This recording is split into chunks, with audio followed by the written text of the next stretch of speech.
Hello दोस्तों, कैसे हैं आप सब। अगर आप एसएससी एग्जाम्स की तैयारी कर रहे हैं तो आज का ये वीडियो आपके लिए सुपर इम्पॉर्टेंट होने वाला है।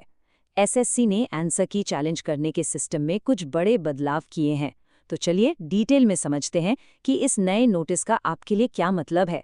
तो सबसे पहला सवाल, ये सवाल हम सबके मन में आता है जब हम एग्जाम दे रहे होते हैं, है ना, कि यार ये क्वेश्चन तो गलत लग रहा है या इसके ऑप्शंस में कुछ गड़बड़ है। ऐसे में क्या करें? ये एक ऐसी प्रॉब्लम है जो हर साल लाखों स्टूडेंट्स फेस करते हैं। गुड न्यूज़ ये है कि अब इस कंफ्यूजन को ख़त्म करने के लिए स्टाफ सिलेक्शन कमीशन यानी एसएससी एक बहुत ही क्लियर सोल्यूशन के साथ आई है। उन्होंने नई ऑफिशियल गाइडलाइंस जारी की हैं जिससे पूरा प्रोसेस अब काफ़ी ट्रांसपेरेंट हो गया है। अब देखिए, ये जो नए रूल्स हैं ना, ये ऐसे ही अचानक से नहीं आ गए हैं। इसके पीछे एक पूरा प्रोसेस है। कमीशन ने स्टूडेंट्स से मिले ढेर सारे फीडबैक, अलग अलग रिप्रेजेंटेशंस और यहाँ तक के कोर्ट्स के ऑब्जर्वेशंस के बाद अपने पूरे प्रोसेस को रिव्यू किया है। मतलब ये एक सोचा समझा अहम कदम है। ओके, तो जो ऑफिशियल नोटिस है उसकी लैंग्वेज थोड़ी फॉर्मल है, बट टेंशन की कोई बात नहीं। हम इसको बिल्कुल आसान भाषा में सिंपल पॉइंट्स में तोड़कर समझेंगे ताकि आपको अच्छे से क्लियर हो जाए कि इन नए रूल्स का आपके एग्जाम और फाइनल स्कोर पर क्या असर पड़ेगा। तो एसएससी ने अलग अलग सिचुएशंस के लिए बिल्कुल साफ साफ नियम बनाए हैं। जैसे कि अगर क्वेश्चन गलत हो या एक से ज्यादा आंसर सही हो तो क्या होगा। चलिए एक एक करके हर सिनेरियो को अच्छे से समझते हैं। ओके, तो पहला सिनेरियो, मान लीजिए कोई क्वेश्चन ही गलत है, उसके ऑप्शंस ठीक नहीं हैं या उसको ऐसे लिखा गया है कि कंफ्यूजन हो रहा है। ऐसे केस में एसएससी उस क्वेश्चन को डिस्कार्ड कर देगी। और सबसे अच्छी बात, उस क्वेश्चन के पूरे मार्क्स सभी कैंडिडेट्स को मिलेंगे, चाहे आपने उससे अटेम्प्ट किया हो या ना किया हो। बिल्कुल फेयर है ना सबके लिए। अब आते हैं दूसरे सिनेरियो पर। कभी कभी क्या होता है कि एक क्वेश्चन के एक से ज्यादा सही जवाब होते हैं। ऐसी सिचुएशन में अगर आपने उन सही ऑप्शंस में से कोई भी एक चूज किया है तो आपको फुल मार्क्स मिलेंगे।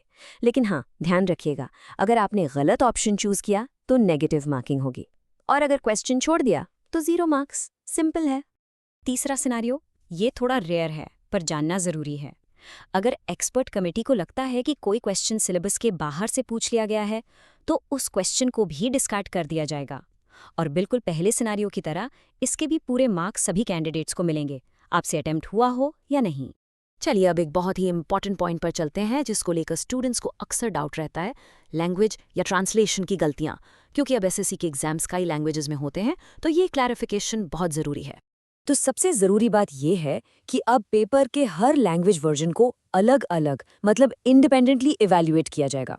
एग्जाम्पल के लिए मान लीजिए आपने एग्जाम के लिए हिंदी मीडियम चुना है।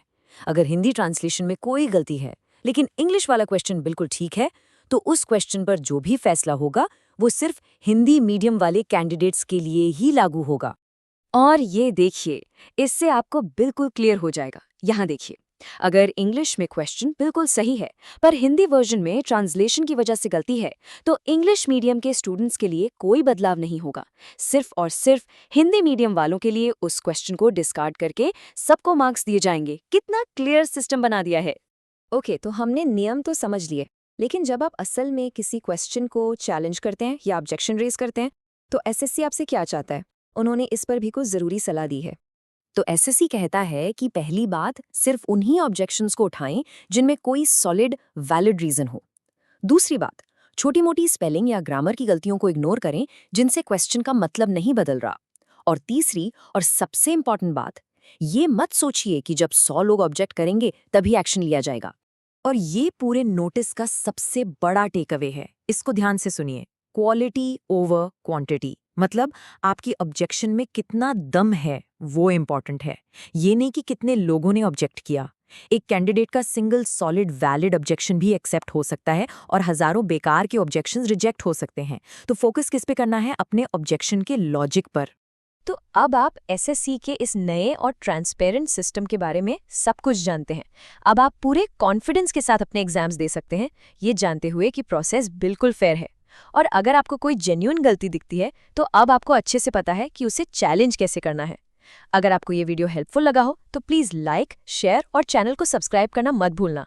सारे पीडीएफ्स के लिए मेरा टेलीग्राम चैनल ज्वाइन करें, लिंक डिस्क्रिप्शन में है। Keep watching